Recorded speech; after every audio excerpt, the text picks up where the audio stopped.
दोस्तों, आज की कहानी है सासू माँ। आपकी बेटी तो मायके में आराम करने आती है, पर मैं आराम करने कहाँ जाऊँ। दोस्तों, कहानी शुरू करने से पहले अगर आपने चैनल को सब्सक्राइब नहीं किया हो तो कर लीजिए, ताकि आपके पास पहुँचे हर नया वीडियो।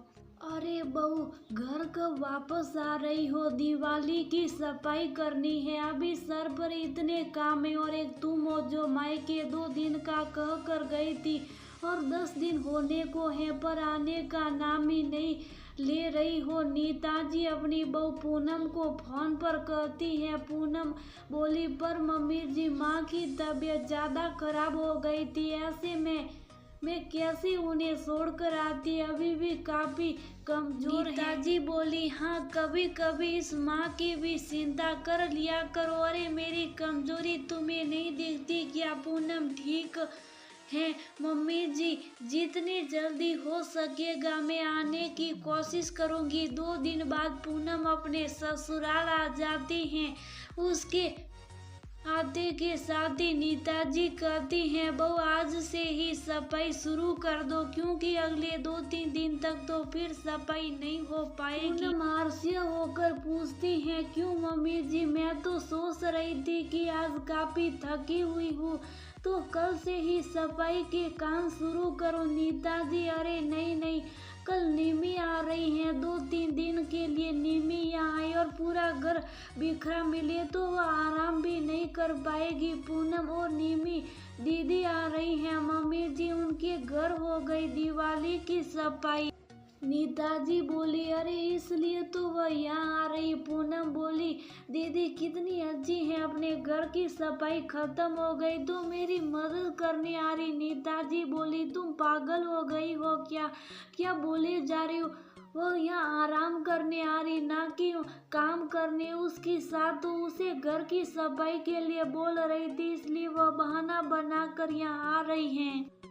पूनम हैरान होकर सास से पूछती है, पर मम्मी जी, घर की बहुएं घर के काम करती हैं ना, इसलिए तो आपने भी मुझे यहाँ बुलाया, ये जानते हुए भी कि मेरी माँ बीमार है और दीदी को यहाँ बुला रही है, जबकि वह दिवाली की सफाई से बच पाए। बात मुझे कुछ समझ नहीं आई। नीताजी बोली, अरे तेरी बात अलग है और निमी की बात अलग। देख, तू तो जानती है कि निमी अपने सास ससुर के साथ नहीं रहती, साल में 1 या 2 बार तो आती है बेचारी। उस पर भी उसके साथ सारा काम उसी के लिए संभाल कर रखती हैं बेचारी, इसलिए दिवाली पर कभी अपने ससुराल नहीं आती। अरे वह जहाँ रहती है उसकी सास वहाँ की सफाई में उसकी मदद करती है कि, और जिस साल निमी नहीं आती अपने ससुराल तो उस साल वहाँ दिवाली की सफाई नहीं होती। क्या होती है, हर साल लोग बुलवा कर सफाई करवाती हैं। उसकी सास पर जैसे ही पता लग जाता है कि निमी आने वाली है, बैठ जाती हैं उसके भरोसे।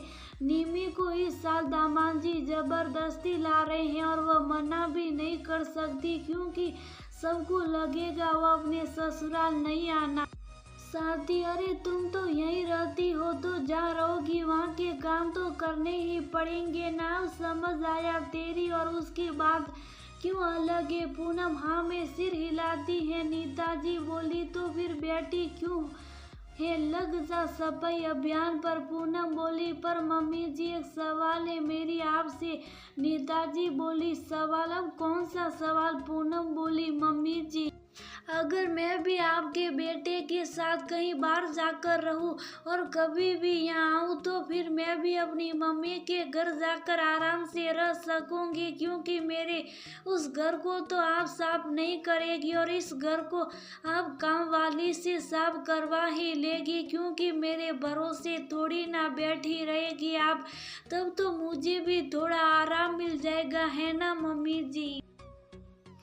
नीताजी शुभ सा बिना कोई उत्तर दिए खड़ी रहती हैं। पूनम फिर कहती हैं, मम्मी जी बहू कहीं भी रहे उसे दोनों घर की जिम्मेदारियां निभानी पड़ती हैं, पर बेटी को अगर वही करने को कहा जाए तो अब तक सांस बनी फिरने वाली माँ की ममता तुरंत जाग जाती है। उम्र हो जाने पर एक सांस अपनी गृहस्थी की गाड़ी जिसके भरोसे छोड़ेगी, उम्मीद भी तो उसी से करेगी ना। आपका मुझसे उम्मीद रखना मुझे कभी भी दुख नहीं देता, पर यही बात निमी दीदी के समय आप भूल गई, तभी तो आजकल की लड़कियां भी एक साथ रहने में अंतराज जताती हैं। आपकी बेटी का खटना आपका दिल जलाता है और इसके विपरीत बहू का आराम करना आपको नहीं सुहाता है। ऐसे में हमारे अंदर भी आपके लिए प्यार कहाँ से उमड़ेगा। मम्मी जी ताली दोनों हाथों से बजती हैं। आपने उस दिन फोन पर कहा था ना कि जरा इस माँ की भी चिंता कर लो। जिस दिन अपनी बेटी वाली ममता हम बहू के लिए भी उमड़ने लगेगी, यकीन मानिए मम्मी जी दिल से कदर करेगी हर बहू अपनी सास की। नीताजी पूनम की इस बात की गहराई को समझ जाती हैं और कहती हैं, बहू उम्र में मुझसे इतनी छोटी हो पर आज बात तो बहुत गहरी कही है। हम अपनी बेटियों की चिंता तो हमेशा ही करते हैं, पर जो हमारे घर की नींव है उनके बारे में ही सोचना भूल जाते। मैं वादा करती हूँ तुमसे, जब तक मेरा तन साथ देगा मैं तेरी हर काम में मदद करूँगी। ये कहकर वह जाने लगती है। पूनम बोली, अब आप कहाँ चली? नीताजी बोली, कह तो दिया कि तेरी मदद करूंगी, जब अपने लिए आसान काम साटने जा रही हूँ। सुन बहू, एक तो उम्र, ऊपर से ये भारी तन, ज्यादा काम तो ना होगा। तू सारा सामान उतार देना, मैं उसे बैठे बैठे पोस दूंगी, बस इससे ज्यादा तो ना होगा मुझसे। पूनम हंसकर नीताजी को गले लगा लेती हैं और कहती हैं, जब तक मैं हूँ मेरी इस माँ से काम करवाऊँ कभी नहीं।